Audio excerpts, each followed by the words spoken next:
చేసుకుందాం. మనము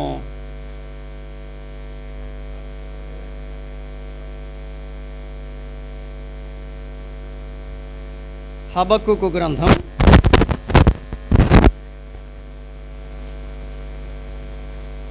1వ అధ్యాయం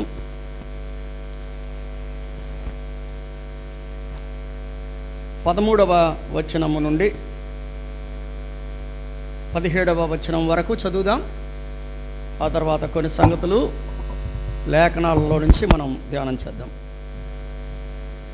నీ కనుదృష్టి దుష్టత్వము చూడలేనంత నిష్కళంకమైనది కదా. బాధించువారు చేయు బాధను నీవు దృష్టింపజాలవు కదా. కపటులను నీవు చూచియు దుర్మార్గులు తమ కంటే ఎక్కువ నీతిపరులను నాశనము చేయగా నీవు చూచియు ఎందుకు ఊరకున్నావు? ఏలిక లేని చేపలతోనూ ప్రాకు పురుగులతోనూ నీవు నరులను సమానులుగా చేసితివి. వాడు గాలము వేసి మానవులందరినీ గుచ్చి లాగి ఉన్నాడు. ఉరులు వగ్గి చిక్కించుకొనుచున్నాడు. వాడు తన వలలో వారిని కూర్చుకొని సంతోషపడి గంతులు వేయుచున్నాడు. కావున వల వలన మంచి భాగము పుష్టినిచ్చు భోజనము తనకు కలుగుచున్నదని వాడు తన వలకు బలులు అర్పించుచున్నాడు. తన ఉరులకు ధూపము వేయుచున్నాడు. వాడు ఎల్లప్పుడూ తన వలలో నుండి దిమ్మరించుచుండవలెనా? ఎప్పటికి మానకుండా వాడు జనములను హతము చేయుచుండవలెనా? ప్రార్థన చేసుకుందాం. ప్రేమ కలిగిన మా తండ్రి, వందనాలు, స్తోత్రాలు. ఇంతవరకు నీ సన్నిధిని మాకు అనుగ్రహించారు. ఇప్పుడు మరలా నీ లేఖనాల ద్వారా మీరు మాతో మాట్లాడండి, మేలు కలిగించమని మా ప్రభువు మా రక్షకుడైన యేసుక్రీస్తు వారి ప్రశస్తమైన నామములో సహాయం కోరి ప్రార్థిస్తున్నాము తండ్రి. ఆమేన్. మనము ఓబద్యా గ్రంథం 1వ అధ్యాయంలో కొన్ని సంగతులు మనం చూస్తూ వచ్చాం. హబక్కుకు గ్రంథంలో మనము కొన్ని సంగతులు మనం చూస్తూ వచ్చాం. 11వ వచనంలో మనం చదువుకున్నాం, తమ బలమునే వారు దేవతగా భావిస్తున్నారు అనే సంగతి మనం గత వారం ఆలోచన చేశాం. ఇక్కడ దేవుని యొక్క సమాధానము, మొదటి ప్రశ్నకు మొదటి సమాధానాన్ని మనం విన్నాం. ఇప్పుడు రెండవ ప్రశ్న గురించి అతడు ప్రశ్న వేస్తున్నాడు. నాయనా, ఏంటి ఈ పరిస్థితి ఏమిటి అని చెప్పేసి ప్రశ్న వేస్తున్నాడు. ఆ ప్రశ్న 12వ వచనం నుంచి ప్రారంభమైంది. యెహోవా నా దేవా, నా పరిశుద్ధ దేవా, ఆది నుండి ఉన్నవాడవు నీవు కావా. ఇవన్నీ మనం విన్నాం గత వారం, కాబట్టి నేను మరలా వెనక్కి వెళ్ళట్లేదు. మేము మరణము నొందము అనే మాట మనం విన్నాం. కాబట్టి 13వ వచనంలో నీ కనుదృష్టి దుష్టత్వము చూడలేనంత నిష్కళంకమైనది కదా. నాయన, నువ్వు దుష్టత్వాన్ని చూడలేవు కదా, మరి ఎందుకు నన్ను దుష్టత్వాన్ని చూడనిస్తున్నావు? 13వ వచనంలో అంటాడు, నీ కనుదృష్టి దుష్టత్వము చూడలేనంత నిష్కళంకమైంది. కీర్తనాకారుడు 5వ కీర్తనలో ఏం చెప్పాడంటే, కీర్తనాకారుడు 5వ కీర్తన 4వ చరణం, 5వ కీర్తన 4వ చరణం, నీవు దుష్టత్వమును చూచి ఆనందించు దేవుడవు కావు, చెడుతనమునకు నీ యొద్ద చోట్లేదు. నీవు దుష్టత్వమును చూచి ఆనందించే దేవుడవు కాదు, చెడుతనమునకు నీ యొద్ద చోట్లేదు. కాబట్టి మన ప్రభువు దుష్టత్వాన్ని చూసి ఆనందించేవాడు కాదట. దేవుని వాక్యం చెప్తుంది, హబక్కుకు అంటున్నాడు, నాయనా, నీ కనుదృష్టి దుష్టత్వము చూడలేనంత నిష్కళంకమైంది కదా. అంటే భక్తుడైన దావీదు అంటాడు, నాయనా, నీవు చెప్తున్నాడు చూడండి, నీవు దుష్టత్వము చూచి ఆనందించు దేవుడవు కావు, చెడుతనమునకు నీ యొద్ద చోటు లేదు. 5వ వచనంలో, డాంబికులు నీ సన్నిధిని నిలువలేరు, పాపము చేయువారు అందరూ నీకు అసహ్యులు, పాపము చేయువారు అందరూ నీకు అసహ్యులు అని చెప్తున్నాడు. కాబట్టి దేవుని కనుదృష్టి చాలా పవిత్రమైంది. ఆయన పాపాన్ని చూచి తట్టుకోలేడు. మనకేమో పాపం చూడడం అలవాటైపోయింది, కానీ ఆయన పాపాన్ని చూచి తట్టుకునేవాడు కాదు. దేవుని వాక్యం చెప్పే సత్యం అదే. నీవు దుష్టత్వమును చూచి ఆనందించు దేవుడవు కాదు. కాబట్టి ఒకవేళ ఏదైనా దుష్టత్వం మనలో ఉంటే ప్రభువు సన్నిధిలో ఇప్పుడే ఒప్పుకోవడం మంచిది. ఎందుకంటే ప్రభువు దగ్గర నుంచి తీర్పు రాకముందే, ప్రభువు దగ్గర నుంచి మన మీదకి శిక్ష రాకముందే మన దుష్టత్వాన్ని మనము ప్రభు దగ్గర ఒప్పుకోవాలి. కీర్తనకారుడు చెప్పిన మాట అదే, దుష్టుల ఆలోచన చొప్పున నడవద్దు అన్నాడు. కాబట్టి మనము లోకంలో జీవిస్తున్నాం, కాబట్టి ప్రభు యొక్క చిత్త ప్రకారంగా మనం జీవించడానికి మనం ప్రయత్నం చేయాలి. 14వ వచనంలో ఏమంటాడంటే, దుర్మార్గులు తమ కంటే, హబక్కూకు గ్రంథం 1 అధ్యాయం 14వ వచనం, 13వ వచనంలో ఉంది. కపటులను నీవు చూచియు దుర్మార్గులు తమ కంటే ఎక్కువ నీతిపరులను నాశనము చేయగా. దుర్మార్గులు ఏం చేస్తున్నారంట? నీతిపరులను నాశనం చేస్తున్నారు. చూడండి, ఈ రోజుల్లో చాలా పూర్వం కూడా అనేవారు, ఒరే మంచికి రోజులు లేవురా అని. మంచికి రోజులు లేవు అని చాలామంది అంటూ ఉంటారు పెద్దలు. ఇక్కడ కూడా అంటున్నాడు, దుర్మార్గులు మంచి వాళ్ళని చంపేస్తున్నారంట. అదే కదండి అక్కడ చెప్తున్నాడు, దుర్మార్గులు తమ కంటే నీతిపరులను నాశనము చేయగా. ఇందాక మనం ఆరాధనలో కూడా మనం జ్ఞాపకం చేసుకున్నాం, ఎందుకు ఇతడు ఏ నేరము చేయలేదు. ఏ నేరము చేయలేదంటే వాళ్ళందరూ అంటున్నారు, నేరం చేస్తే ఏంటి, చేయకపోతే ఏంటి, సిలువై. అంటే వాళ్ళకున్న ఆ ఆశని నెరవేర్చుకోవడానికి, వాళ్ళకున్నటువంటి ఆ కోపాన్ని తీర్చుకోవడానికి నీతిమంతులను వాళ్ళు ఏం చేస్తున్నారు? దుర్మార్గులు నాశనము చేస్తుండగా నీవెందుకు చూచుచున్నావు? భక్తుడు అడుగుతున్నాడు, నాయన నువ్వెందుకు చూస్తున్నావు, నువ్వెందుకు ఊరుకుంటున్నావు? యెషయా గ్రంథం 64వ అధ్యాయం, యెషయా గ్రంథం 64వ అధ్యాయం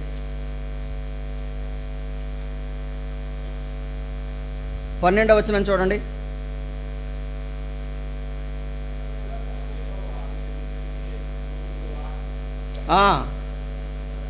యెహోవా వీటిని చూచి ఊరుకుందువా, మౌనంగా ఉందువా, అత్యధికముగా మమ్మను శ్రమ పెట్టుదా, ఊరుకుంటావా?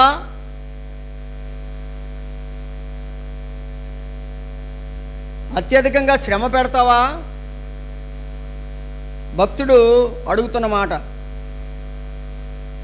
ఇప్పుడే నీవు మమ్మల్ని ఇబ్బంది పెడతావా, శ్రమ పెడతావా అని ఇశ్రాయేలు జనాంగం దేవుణ్ణి అడుగుతూ ఉన్నారు. ఇక్కడ సాతాను యొక్క ప్రస్తావన కూడా చెప్పాడు చూడండి. 15వ వచనం, 1 అధ్యాయం 15వ వచనం, వాడు గాలము వేసి మానవులందరినీ గుచ్చి లాగి ఉన్నాడు. సాతానుగాడు ఏం వేస్తున్నాడట?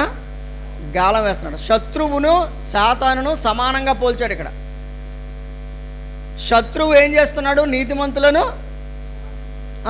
పాడు చేస్తున్నాడు, నీతిమంతులను దుష్టులను నాశనం చేస్తున్నారని చెప్పాడు కదా. అలాగే సాతాను గడుపుని వాడు అన్నాడు. వాడు అంటే ఇక్కడ సాతాను యొక్క ప్రస్తావన. వాడు ఏం చేస్తున్నాడు? గాలము వేసి. సాతానుడు 2 రకాలైనటువంటి వస్తువులను ఉపయోగించాడు అక్కడ. గాలము వేసి మానవులందరినీ గుచ్చి లాగి ఉన్నాడు. ఉరులు వగ్గి చిక్కించుకుంటున్నాడు. వాడు తన వలలో వారిని కూర్చుకొని సంతోషపడి. విన్నారా? ఇక్కడ వలకి 2 రకాలు చెప్పాడు. ఉరి వల అన్నాడు. ఉరి వల.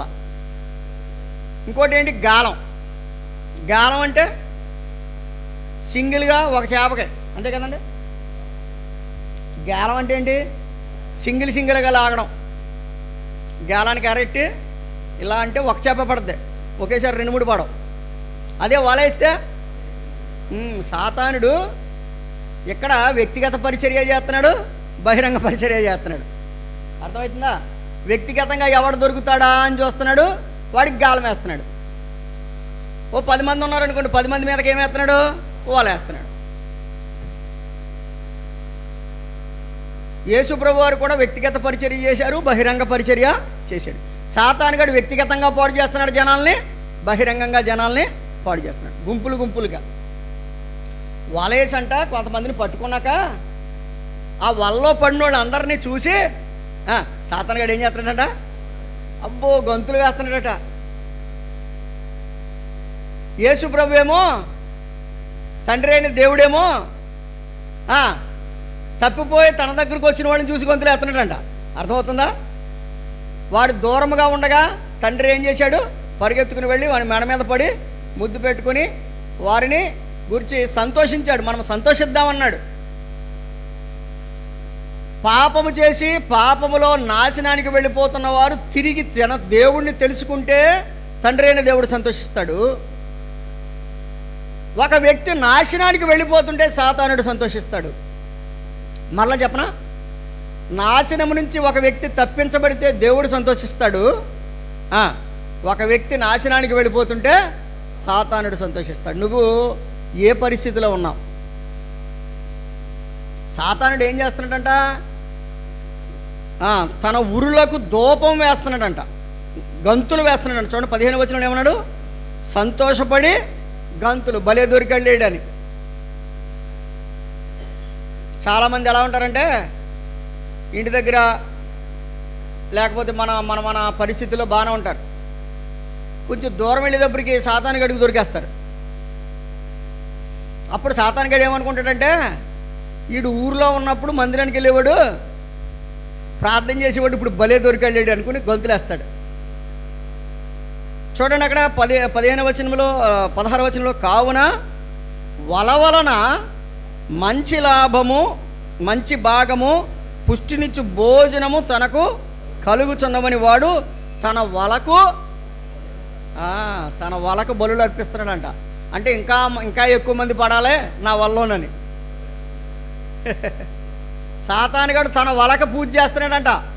ఏమని, నిన్న పలానా ఓడి పడ్డాడు, ఇవాళ పలానా ఓడి పడాలి, ఇంకా ఇంకొకడు పడాలి నా వల్ల, నేను వీళ్ళందరినీ తీసుకుని నరకానికి వెళ్ళాలి, నాతో పాటు వీళ్ళందరూ నరకంలో యాతన పడాలి. ఇది వాడి యొక్క ఉద్దేశం. అమ్మా, యేసు ప్రభు ఏమో మనలందరినీ నరకా నుంచి తప్పించడానికి ఆయన నరక శిక్షణ అనుభవించాడు, శిలువ శిక్షణ అనుభవించాడు. వీడేమో తనకు దొరికిన వాళ్ళందరిని బట్టి సంతోషించి, ఇవాళ దొరికిన వాళ్ళు సరిపోవట్లేదు, రేపొద్దున ఇంకా కొంతమంది దొరకాలని చెప్పి వాళ్ళకే పూజలు చేస్తున్నాడండి.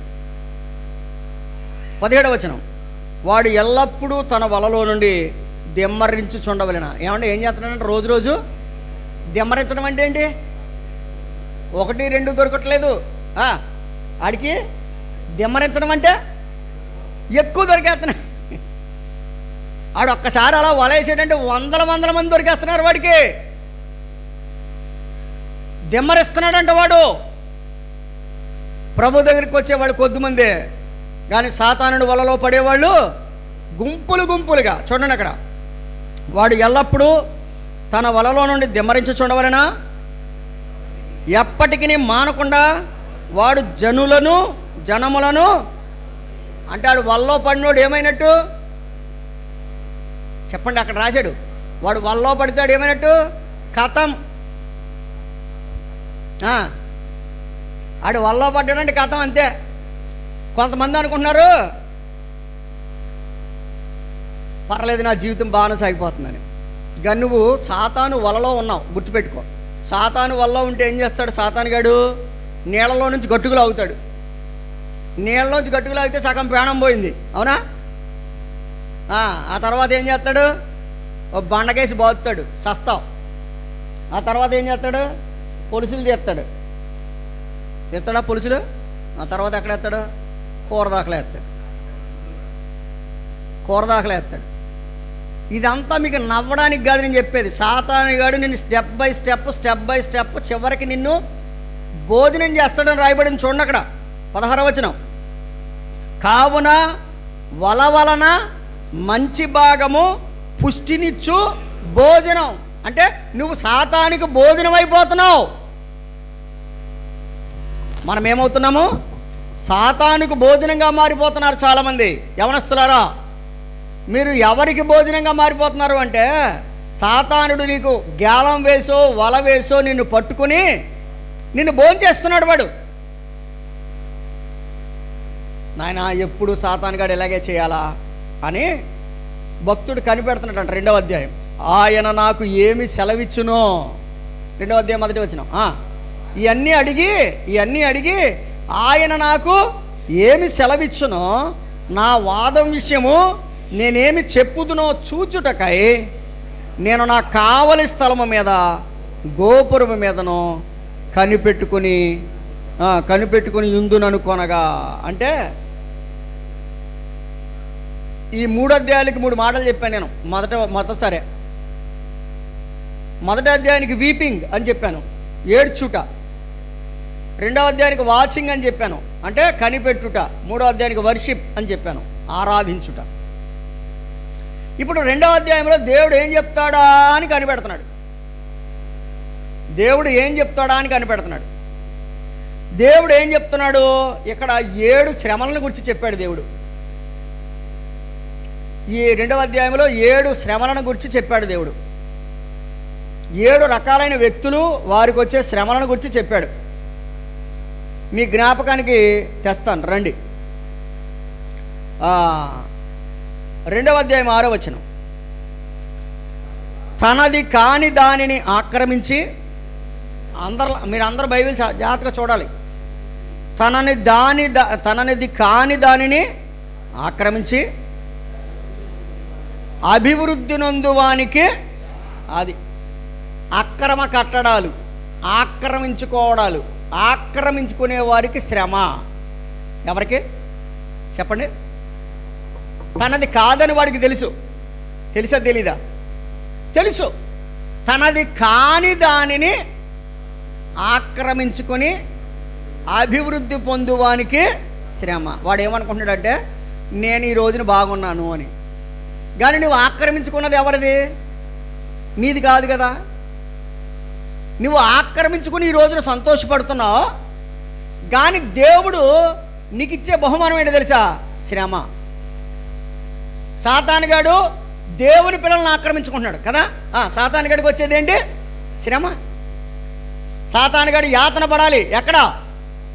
అగ్ని గుండములో యాతన పడాలి. అగ్ని ఆరదు, పురుగు చావదు.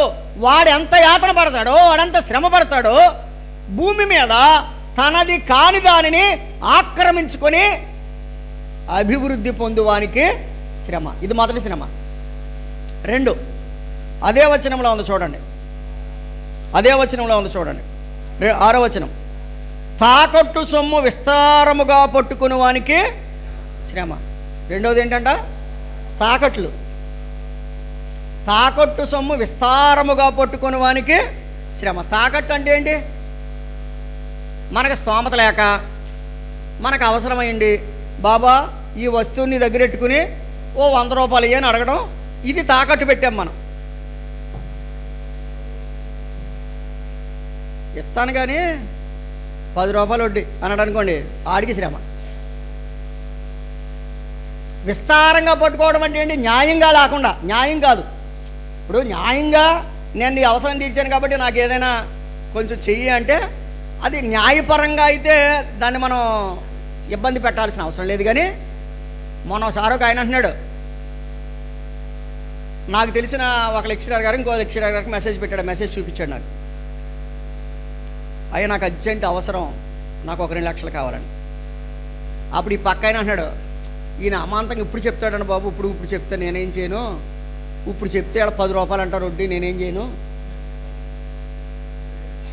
ఇప్పుడు చెప్తే 10 రూపాయలు అంటారు వడ్డీ, నేనేం చేయను అన్నాడు. అయినా కానీ ఎందుకని మంచిది నా ఎదుగుండా ఒక ఆయనకి ఫోన్ చేస్తాడు, అన్నా నీకు కాబట్టి 10 రూపాయలు అంటున్నాడు.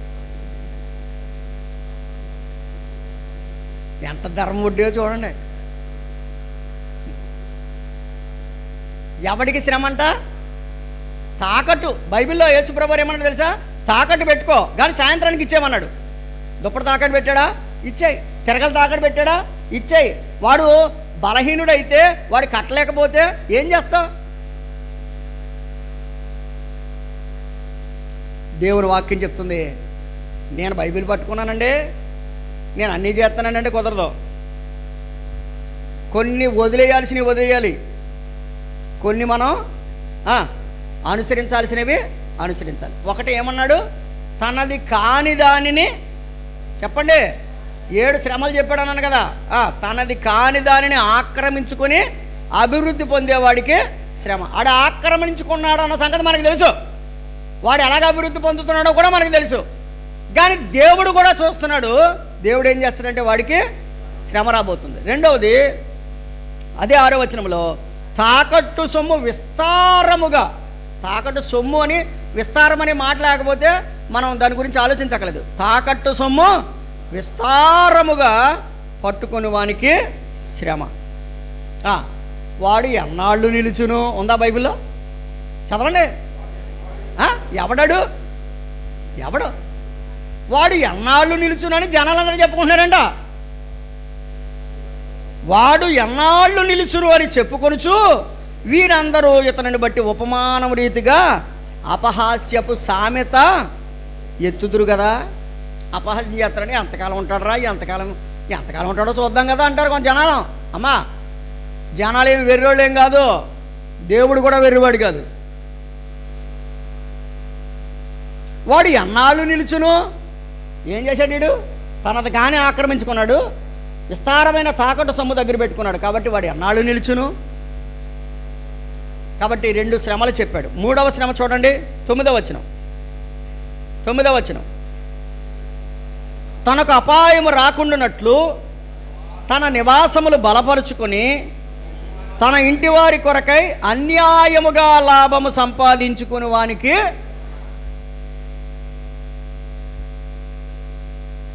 నేను బాగుంటే చాలు పక్కోడు ఏమైతే ఏంటి. 9వ వచనం. అమ్మ అందరూ చదవాలి మీరు, నేను బైబిల్ ఊరకనే చెప్పట్లా. 9వ వచనం ఏమన్నాడు అక్కడ? తనకు అపాయము రాకుండా, అంటే నేను బాగుండాలి, ఎదటోడు పోతే ఏంటి? తనకు అపాయము రాకుండా తన నివాసము బలపరుచుకొని, నేను బాగుండాలి, నా ఇల్లు బాగుండాలి, నా పిల్లలు బాగుండాలి, పక్కోడు ఏమైపోతే ఏంటి? తన ఇంటి వారి కొరకు అన్యాయముగా, న్యాయంగా లాభం సంపాదించుకో, దేవుడు నిన్ను ఆశీర్వదిస్తాడు.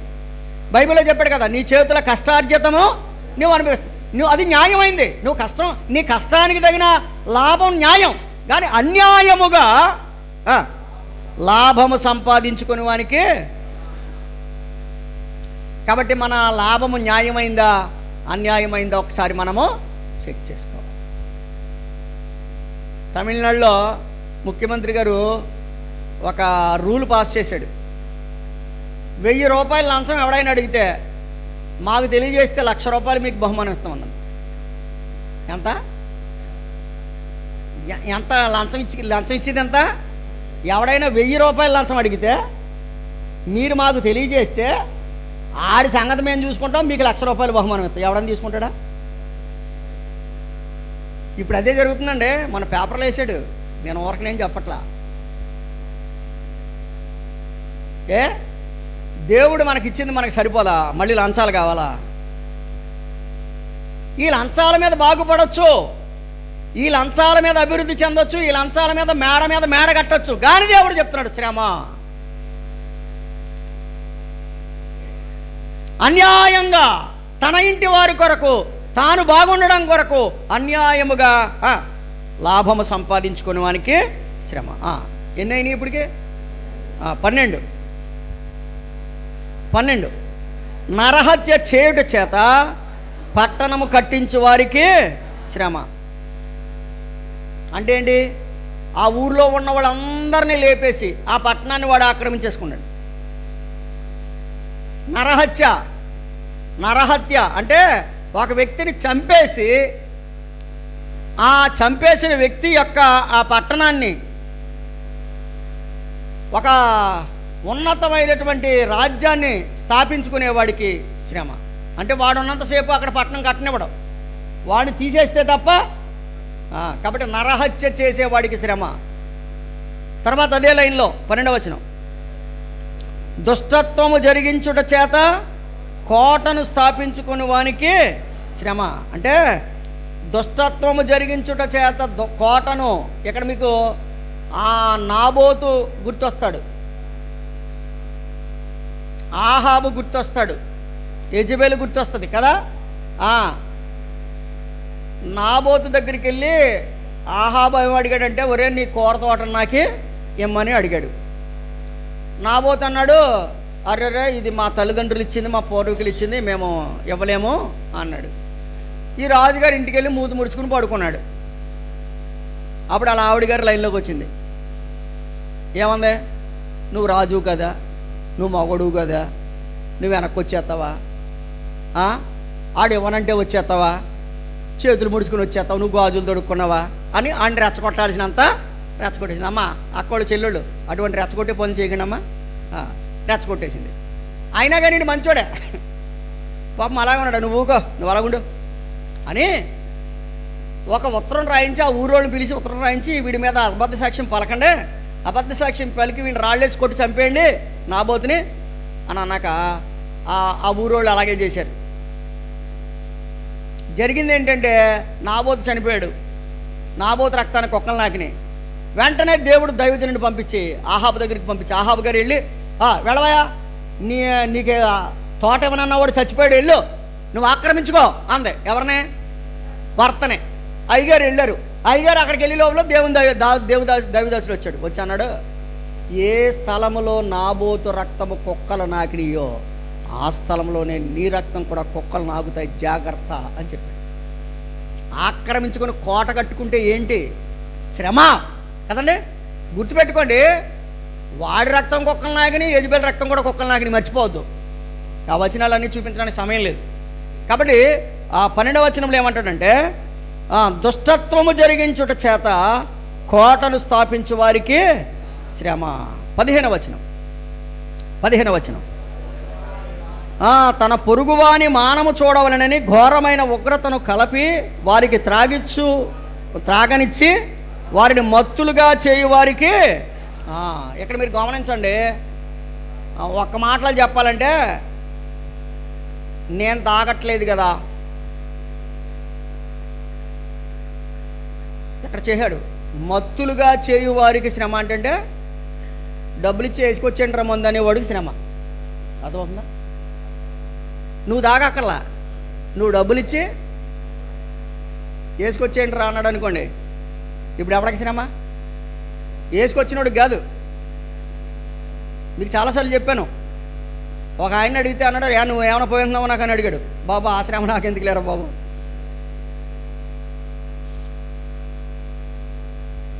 అంటే ఇక్కడ 2 సంగతులు చెప్పాడు. ఒకటి శరీర సంబంధమైన పాపం గురించి మాట్లాడాడు. అక్కడ ఏమన్నాడంటే 15లో అన్నాడు, తన పొరుగువాని మానము చూడవలెనని అన్నాడు. రెండవది ఘోరమైన ఉగ్రతను కలిపి వారికి త్రాగనిచ్చి వారిని మత్తులుగా చేయు వారికి. దావీదు గారు ఏం చేశాడు తెలుసా? ఇది దావీదుకి జరిగింది.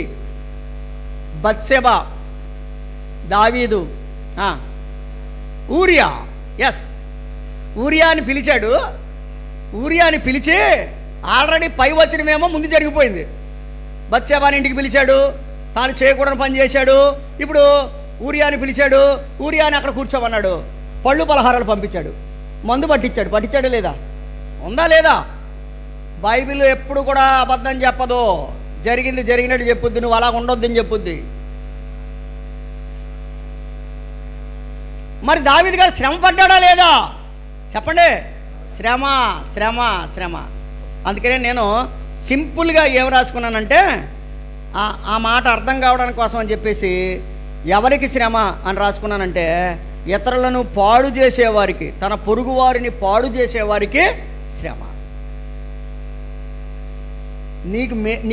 నీకు చేతనైతే మేలు చెయ్యి. ఎవరినైనా పాడు చేసావా దేవుడు నిన్ను కూడా పాడు చేస్తాడు. ఇక్కడ బత్షెబా కోసం ఊరియాను పాడు చేశాడు. తర్వాత తరమబడ్డాడు, చెప్పులు లేకుండా పరిగెత్తాడు, రాజ్యం లేకుండా పరిగెత్తాడు. అమ్మాయ్యా నేను రాజును కదా నాకేంటి అనుకోవద్దు. దేవుడు గర్వం మనిషి గద్దెలు దింపి నీకు గడ్డి మేపిచ్చేస్తాడు, జాగ్రత్త. ఇతరులను పాడు చేసేవారికి శ్రమ అని చెప్పాడు. అంత మాత్రమే కాదు, 19వ వచనం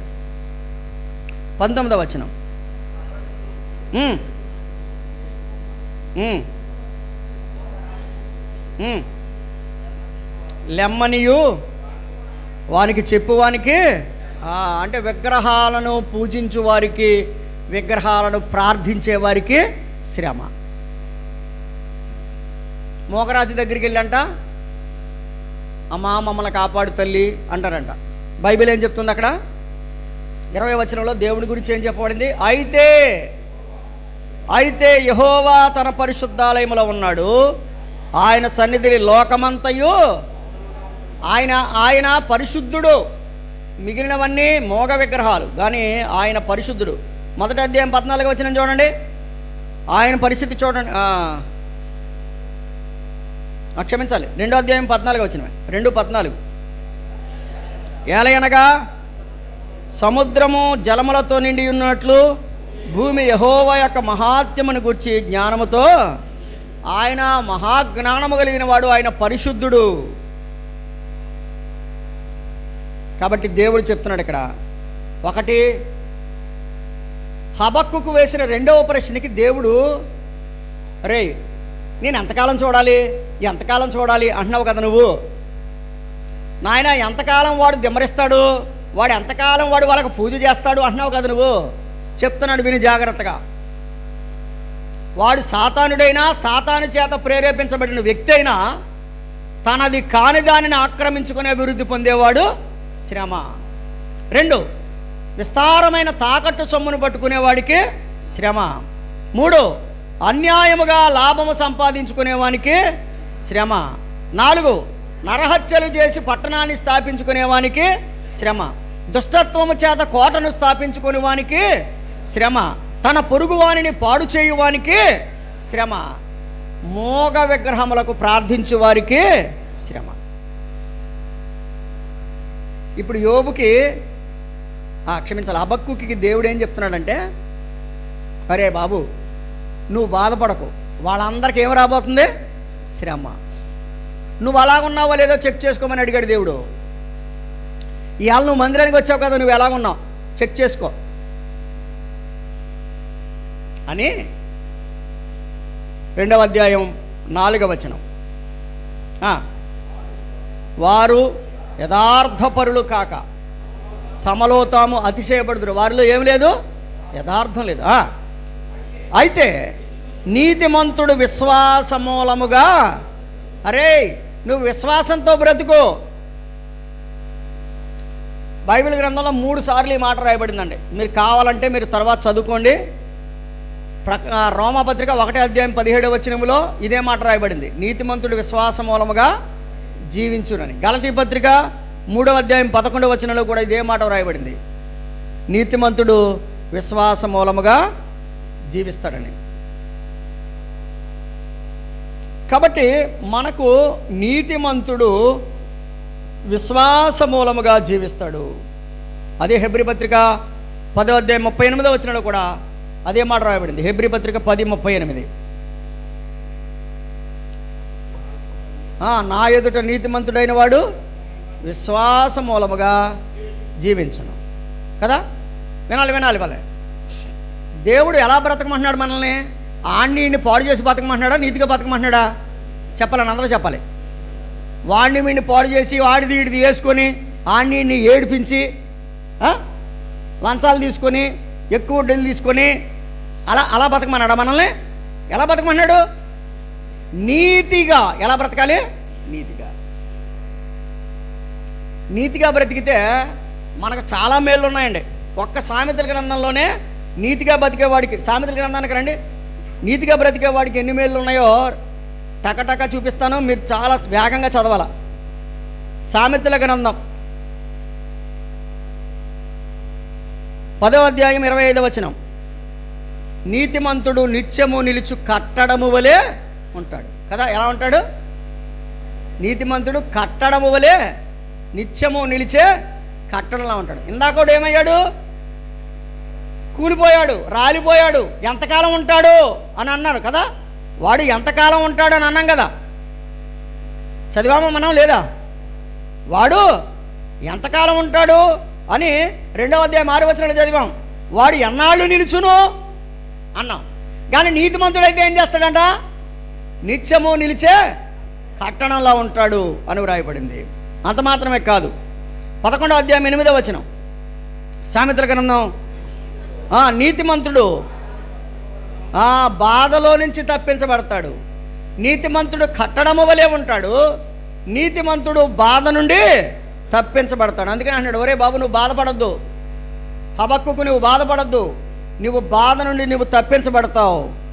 అదే 12:3 అంటాడు, 12:13 సామెతల గ్రంథమే 12:13 చూడండి. నీతిమంతుడు ఆపద నుండి తప్పించుకొనును. నీతిమంతుడు ఆపద నుండి, కాబట్టి దేవుడు నీతిమంతులను కట్టడము వలె స్థిరంగా ఉంచుతాడు, నీతిమంతులను బాధ నుంచి తప్పిస్తాడు. 13వ అధ్యాయం 25వ వచనం, 13:25 ఒక్కొక్క పేజీ తిప్పండి సరిపోద్ది. 13:25 నీతిమంతుడు ఆకలి తీరా, ఆడేమో ఆక్రమించుకున్నాడు, నువ్వేమో ఆకలి తీరా భోజనం చేస్తావు. ఇంకా అంతకన్నా ఇంకేం కావాలి నీకు? ఆక్రమించుకున్నవాడేమో ఆనందం లేడు, కానీ నీతిగా బ్రతుకుతున్న నీవు దేవుడు నీకు ఇచ్చే దాన్ని బట్టి నువ్వేం చేస్తావు? ఆకలి తీరా భోజనము చేస్తారు. చేయను భక్తిహీనుల కడుపునకు లేమి. కాబట్టి భక్తిహీనుడు ఎప్పటికైనా అన్నం అడుక్కుని తింటాలి, అది చెప్పేది, అడుక్కుని తింటాడనమాట. నీతిమంతుడు ఆకలి తీరా భోజనము చేస్తాడు. 24వ అధ్యాయం సామెతల గ్రంథం 24వ అధ్యాయం 16వ వచనం, నీతిమంతుడు 7 మారులు పడినను, కాబట్టి నిన్ను పడేసినా ఒకవేళ నువ్వు పడినా దేవుడు నీకు తిరిగి లేచే శక్తిని ఇస్తాడు. చాలామంది అనుకుంటారు ఫెయిల్ అయిపోతే నా పని అయిపోయింది అనుకుంటున్నారు. కొంతమంది ఫెయిల్ అయిపోతే పని అయిపోలా, మరలా తిరిగి లేవడానికి దేవుడు నీకు శక్తిని. ఒక ఆయన ఇలా అన్నాడు, ఒక కవి, సముద్ర కెరటం అంటే నాకు ఇష్టం. విన్నారా? యవనస్తులు వినాలి ముఖ్యంగా. సముద్ర కెరటం అంటే నాకు ఇష్టం, అది లేచి పడుతున్నందుకు కాదు, పడి లేస్తున్నందుకు అన్నాడు. లేచి పడుతున్నందుకు కాదు, పడి లేస్తున్నాడు అంటే దాని అర్థం ఏంటి? అది పడినా కూడా మళ్ళీ ఏం చేస్తుంది? కాబట్టి మనం ఏం చేయాలంటే, ఫెయిల్ అయిపోయామా, అయ్యి బాబోయ్ ఫెయిల్ అయిపోయామా, మార్కులు తక్కుతున్నాయి, బాబు తక్కువ వచ్చినాయా, లేదు, పట్టుదలగా ఉండండి. మరలా తిరిగి దేవుడు మనల్ని ఏం చేస్తాడు? లేపుతాడు. లెమ్ము తేజరిల్లుము, యెహోవా మహిమ నీ మీద ప్రకాశ్. 60వ అధ్యాయం యెషయా గ్రంథంలో మనం చదువుతాం. దేవుని వాక్యం చెప్తుంది, నీతిమంతుడు 7 మారులు పడినను ఏం చేస్తాడు అతడు?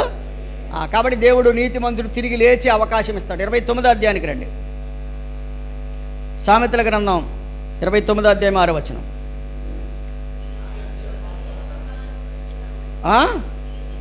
29:6 అండి. నీతిమంతుడు సంతోషగానము చేస్తాడు కదండి. నీతిమంతుడికి ఏముంటుంది? సంతోషం. సంపాదించుకున్న వాడికి సంతోషం లేదు, వాడికి. నీతిమంతుడు సంతోషగానము చేస్తాడు అన్నాడు. మీకు అందరికీ మనందరికీ తెలిసిన కంఠవాక్యం ఏంటి? 18:10 కదా. చూడండి 18:10, యెహోవా నామము బలమైన దుర్గము, నీతిమంతుడు అందులోనికి పోయి. కాబట్టి నీతిమంతుడు ఎలా ఉంటాడు? సురక్షితంగా ఉంటాడు. ఎక్కడికి వెళ్ళి? దేవుని సన్నిధికి వెళ్ళి. ఒకటి, నీతిమంతుడు నిత్యము ఉండే కట్టడంలో ఉంటాడు, నీతిమంతుడు బాధ నుండి తప్పించబడతాడు, నీతిమంతుడు ఆకలి తీరా భోజనం చేస్తాడు, నీతిమంతుడు పడినా లెగుస్తాడు, నీతిమంతుడు సంతోషగానం చేస్తాడు, నీతిమంతుడు సురక్షితంగా ఉంటాడు. ఆఖరికి ఇంకొక మాట చెప్పాలి, ఈ మాట కూడా చెప్పాలి. చాలామంది అంటారు మీరు చెప్పరని. 21:26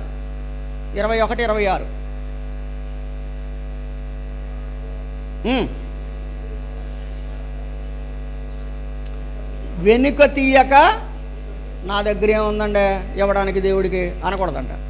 నీతిమంతుడు ఏం చేస్తాడు? వెనుక తీయక ఇచ్చుచుండను, సంతోషముగా ఇచ్చు వారిని దేవుడు ఏం చేస్తాడు? ప్రేమిస్తాడు. కాబట్టి దేవుని కోసం, దేవుని పని కోసం మనం ఇవ్వాలి. నీతిమంతుడు వెనుక తీయకిస్తాడు, వెనక తీసేబడిగా ఉండడు. కాబట్టి దేవుడు ఏం చేస్తాడట? నీతిమంతులను చూడకుండా ఉండడట. 36వ అధ్యాయంకి రండి. యోబు గ్రంథం 36వ అధ్యాయం. ఈ మాట అందరూ చదవండి, ముగిందాం. 36:7 చూడండి. యోబు గ్రంథం 36వ అధ్యాయం 7వ వచనం. నీతిమంతులను ఆయన చూడకపోడు. అమ్మ అందరూ అండర్లైన్ చేసుకోండి, అనండి ఒకసారి. నీతిమంతులను, నేను అనమంటే మీరు అనరేంటి?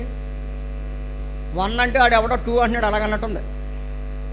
నీతిమంతులను ఆయన చూడకపోడు అంటే నువ్వు నీతిమంతుడిగా ఉంటే దేవుడు నిన్ను ఎప్పటికైనా చూస్తాడు. ఒకవేళ పడినా లేపుతాడు, కడుపు తెర అన్నం పెడతాడు, నిన్ను కట్టడంలాగా స్థిరంగా ఉంచుతాడు, ఆశీర్వదిస్తాడు, దీవిస్తాడు.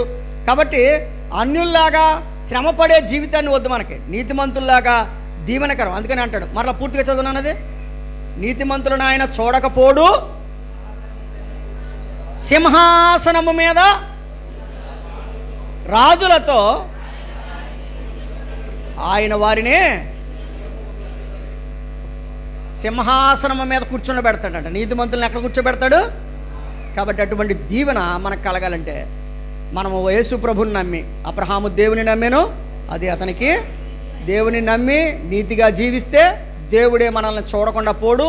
మనకు తగిన కాలంలో దేవుడు మనకు సహాయము చేస్తాడు. మర్చిపోకండి, అన్యాయంగా జీవిస్తే మాత్రం శ్రమ, నీతిగా జీవిస్తే మాత్రం సంతోషం. దేవుడి మాటలు మన కొరకు దీవించునుగాక. ప్రేమగల తండ్రి, వందనాలు. అందరిలో అన్ని విధాలుగా నీ వాక్యాన్ని ఫలింప చేయమని, నీ కృప చొప్పున మమ్మల్ని దీవింపచేసి నాయన నీ వాక్య ప్రకారంగా జీవించి ఆశీర్వదించబట్టుకు మాకు అందరికీ సహాయం చేయమని యేసుక్రీస్తు వారి నామంలో ప్రార్థించి వేడుచున్నాము తండ్రి, ఆమేన్. అందరికీ వందనాలు.